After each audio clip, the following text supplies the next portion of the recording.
আমাদের আন্দোলন কর্মসূচিটা হচ্ছে যে আমরা আমাদের রেজাল্ট দেই জুনের 4 তারিখে। এরপর থেকেই আমরা আন্দোলন লড়াই সংগ্রাম বিভিন্নভাবে বিভিন্ন কর্মসূচি পালন করে যাচ্ছি। তো আমাদেরকে একটা পর্যায়ে আন্দোলনের ফাঁকে আমাদের মাননীয় চেয়ারম্যান মহোদয় আমিনুল স্যার বলেছিল যে আপনাদের এটা খতিয়ে না দেখে আমরা বিজ্ঞপ্তির রেজাল্ট পাবলিশ করব না। তারপরেও ওনারা পাবলিশ করেছে, কিন্তু আমরা আমাদের আন্দোলন সংগ্রাম কর্মসূচিতে অনড় ছিলাম।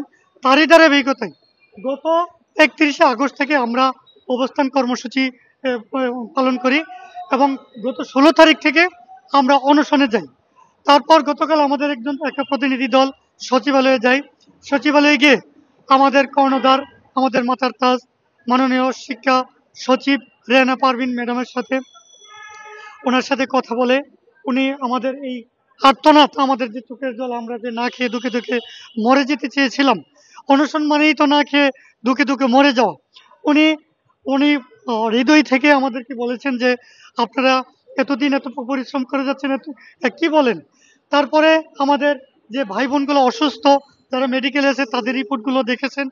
সেগুলো দেখে উনি বিবেকবান মানুষ, আমরা ওনার সন্তানের মতো আমরা বলেছি এবং আমরা মনে করি আমরা ওনাদের সন্তান। উনি ভেবেছেন বা আমাদের জন্য কিছু করবেন, সেজন্যই হয়তো বা বলেছেন যে তোমাদের বিষয়টা আমরা বিবেচনা করব, আপনারা গিয়ে অনশন ভাঙেন। সেজন্য ওনার প্রতি শ্রদ্ধা ভক্তি রেখে আমরা গতকাল অনশন ভেঙেছি। কিন্তু আমরা চাচ্ছি যে আমাদের যে কাঙ্ক্ষিত ফলাফল, আমরা যৌক্তিক দাবি নিয়ে আমরা রাজপথে থেকেছি।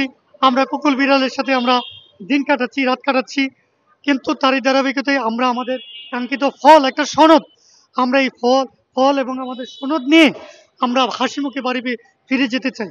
তো আমরা বিশ্বাস করি মাননীয় শিক্ষা সচিব মহোদয় আমাদেরকে যে আশ্বস্ত করেছে যে যে বিবেচনা করবে, সেটা অবশ্যই উনি করবে।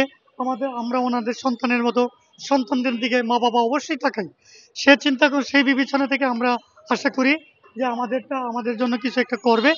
সেইটা নিয়েই আমরা আমাদের হাসি মুখে আমরা বাড়ি ফিরে যেতে চাই।